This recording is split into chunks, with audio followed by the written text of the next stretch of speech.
Ladies and gentlemen, gamers of all ages, I welcome you to the third devlog for Journey to Ranovia Partners Through Dark Times. Before we begin, we wanted to thank you for 600 subscribers on our YouTube channel. This whole thing is moving in a great direction and we are so glad that you help us make it possible. Now hold on to your seats as we dive into our first piece of progress, which is the rework of several sprites for our characters. This includes Uma, Maya and many more. The new designs aim to give the characters a more defined and stylistic shape, and let's be real, they just look better. We also made major progress with our start scene, which now includes a lot of new sprites and is starting to come together. Creating a scene like this is tied to many challenges, as we try to make the city scenes as realistic as possible. This means that we include things like fire hydrants, manholes and of course rats. Yeah, those rats are awesome. Since the game plays during a civil war and the city itself is supposed to be in turmoil, we can't have everything look nice and orderly. This is why you will find burning cars, oil puddles on the floor, garbage lying around and way more. Trust me when I say we got a lot of sprites, many of which we haven't even used in the actual scenes yet. Look at this railway set for example, man, I can't wait to use that. To create even more immersion, we want to add destroyed buildings, torn up streets and way more later down the line. Creating buildings is probably one of the most tedious parts, as we want them to look good and detailed as well as interesting and diverse. They also need to fit the angle of the player's perspective in the game. For different cities we want to change the architectural style. We also want to tell little stories of our buildings and have different ones for different users. This is also why we have buildings like post offices, gas stations or convenience stores. And don't worry, the letters on these buildings aren't random gibberish, but part of this country's alphabet, alongside the English one. Trust us, once you apply the pattern, most of these words will make sense. Also, please don't question the architectural composition of some of these buildings, it all makes sense, trust us. Of course, the one aspect that always helps is particles. That's why we added several new ones like these fire, smoke and flare particles.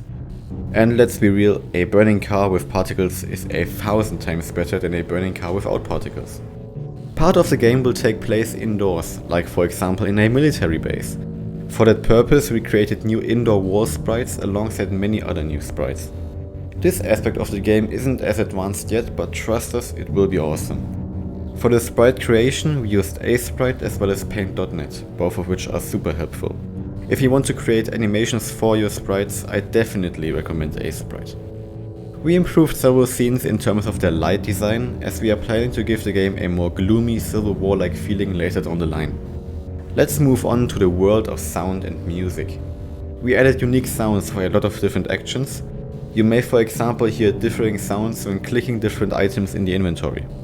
I quickly want to talk about the source of the sound effects we use for the game.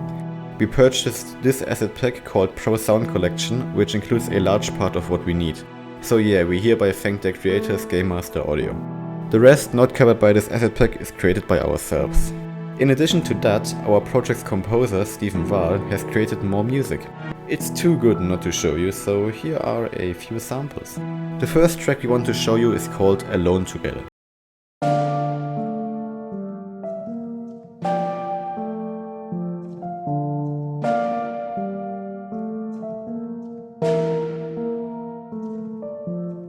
And here's the second one called Memory of Honor.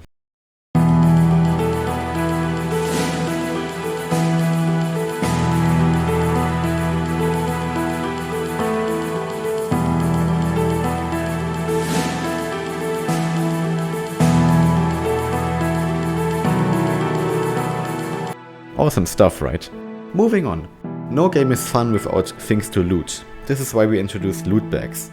If the player approaches them, they can loot the bag and unveil a predetermined item to then pick up. Some of these loot bags will contain rare and interesting items, others will be completely useless. With that, we hope to have even more of an incentive to explore the cities and to uncover everything. And yes, all loot bags look like trash bags right now, but don't worry, we will add different versions later on, and trust me, some will be very hard to find. Another little nugget we want to show you is the revolver item. There's no explanation needed concerning what it will do. This gun will be one of many weapons in the game. Oh yeah, remember when we showed you how you are able to throw rocks around? Well, you can do that with coins and flames as well now. These items will serve as distractions for the stealth gameplay. Granted, the coins are probably a bit too big to fit into someone's pocket right now, but you get the point. Now for some user interface changes. There's now a stats panel in which you can check out the attributes of your player. By standard, you can open it with the E key. You can see the character you currently play as well as your health. We also want to use this panel to show status effects you get by consuming food. More on that in a later devlog. There are many more additions planned concerning the player user interface. Here's a little sneak peek for that. A key binding menu will also be part of the game, and we started with that as well. For the finale of this devlog, we want to introduce you to this title picture we created for the game. It features our main characters, whose names you hopefully know by now if you paid close attention, right? This will serve as the face of our project for now, so we hope you like it. Once again, if you want to help us with anything or just test this or other games of ours once we release test versions, please just join our Discord.